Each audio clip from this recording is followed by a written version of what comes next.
Kenapa kita perlu jaga zikrullah? Supaya hidup itu tenang, pilihan-pilihannya tenang.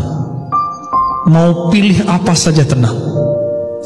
Bapak saudara makan Allah, kita ambil zikir la ilaha illallah.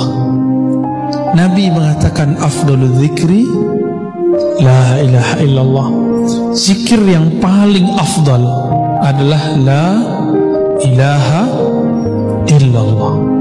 Itu terjemahannya. Kalau maknanya lebih dalam dari itu, afdalul zikri itu kalau dimaknai zikir yang paling lezat, zikir yang paling nikmat adalah la ilaha illallah. Apa arti ilah sehingga Nabi mengatakan itu?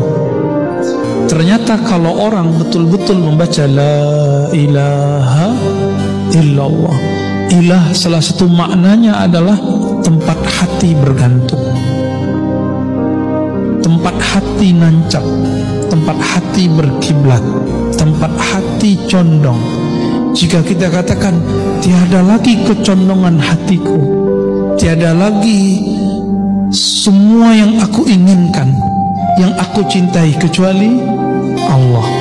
Inilah yang disebut oleh Imam Ibn Athaillah kemerdekaan seorang hamba, hurriyatul abd. Baru disebut Abdullah.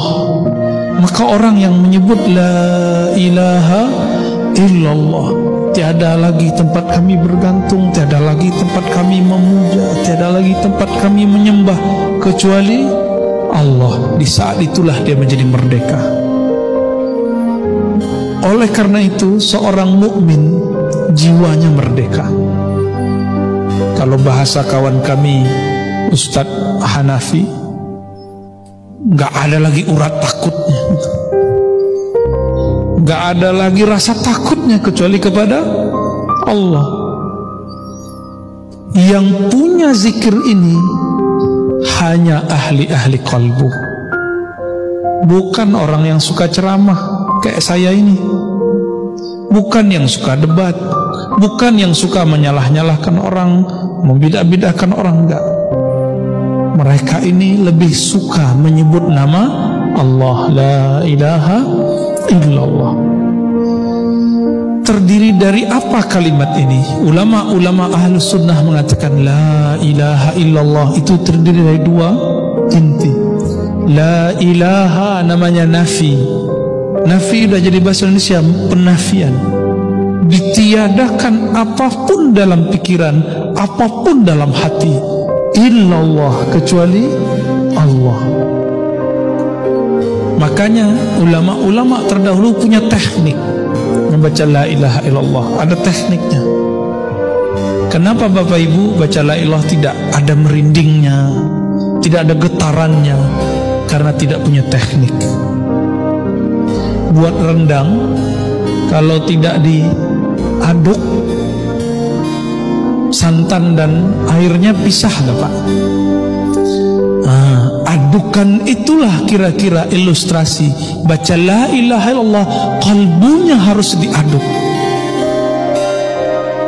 Mengaduk kalbu itulah, menghantam kalbu itulah yang membuat kalbu itu terasa tenang.